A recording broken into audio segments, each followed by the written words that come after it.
come to your mind when you hear the name Leonardo da Vinci? Maybe it's the Mona Lisa, his most famous painting. Or maybe it's the Last Supper, which is very well known in Christianity. There are many things about him that not many people know. Like, did you know he invented the scissors, the parachute, and the helicopter? Da Vinci is a name that has been spread throughout the years, and there is so much to learn about him. And today I will be covering just a few of those things. Hi, my name is Sarah Blair, and this will be my presentation on Leonardo da Vinci. First, I will speak about his life, then I will speak about his paintings, the Mona Lisa and the Last Supper. Let's start with his life, which can be broken down into two sections, his early life and his adulthood. Let's start with his early life. Well, according to History.com, he was born in 1452 in Anciano, Tuscany on April 15th. And Anciano, Tuscany is now known as Italy. He was born to unmarried parents, Sir Piero da Vinci, who was a prominent notary, and Caterina, who was a local woman. Yet, shortly after he was born, his father was the one who took custody of him, which allowed him to access scholarly texts from family and friends. And painting was also a family tradition, which is why when he was 15, his father had him be an apprentice to Andrea del Verrocchio, who lived in Florence. According to museumofscience.org, this was a renowned workshop that he apprenticed in, and he showed great talent while he was there. And he was in this workshop from 1470 to 1475. And because of his talent, he allegedly caused Verrocchio to never want to paint again. Yet he did paint one of the angels in Verrocchio's baptism of Christ. Now let's talk about his career and the rest of his life. In 1478, or when he was about 26, he opened up his own art studio. And 3 years later to be exact, he was commissioned from a church to paint an altarpiece known as the Adoration of the Magi. And while painting this piece, he used a new approach that was more advanced and developed than used before.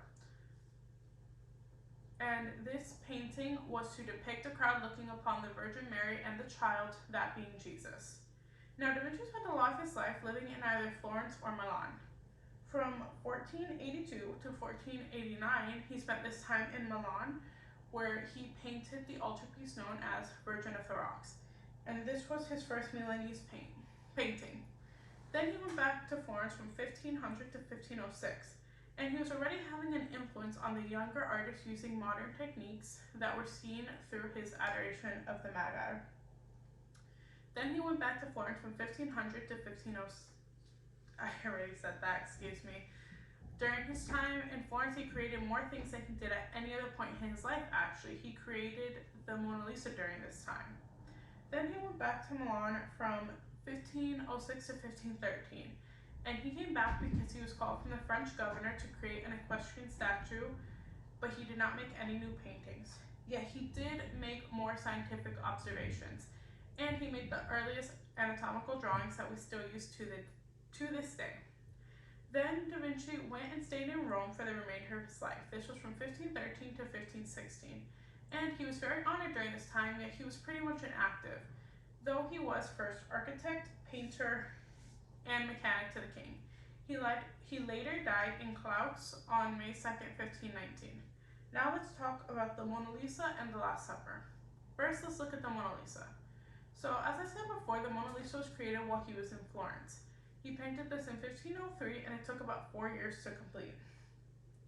According to notablebiographies.com, this painting was of a Florentine citizen's third wife. And an interesting fact about this painting is that the smile of the woman seems to be disappearing because she had either just started smiling or just stopped. Now, the Mona Lisa was stolen in 1911 and returned in 1913 because an Italian nationalist believed that it belonged in Italy. Now, the Mona Lisa, since 1797, has stayed in the Louvre Museum. Now, let's look at the Last Supper. So, the Last Supper was painted probably between 1495 and 1498, which depicted the final meal Jesus had with all 12 of his apostles before he died. And during this meal, he told them that one of the apostles would betray him, this being Judas Iscariot. And as I said before, it is very well known in the Christian religion. And it shows that Jesus expresses that Judas will betray him in saying that the one who dips his hand with me into the bowl is the one who will betray me, which is proven true when this is exactly what happens to Judas. Da Vinci spent his entire life surrounded by art pretty much until he died, which was due to painting being a family tradition. And today I discuss his life as well as his most famous painting, the Mona Lisa, and his painting, The Last Supper. In conclusion, Da Vinci wanted to spent his life painting and creating many influential pieces that are still known to this day. And he proved that hard work really does pay off because his paintings and his accomplishments are still known generations after he has died. That has been my speech on Leonardo da Vinci. Thank you.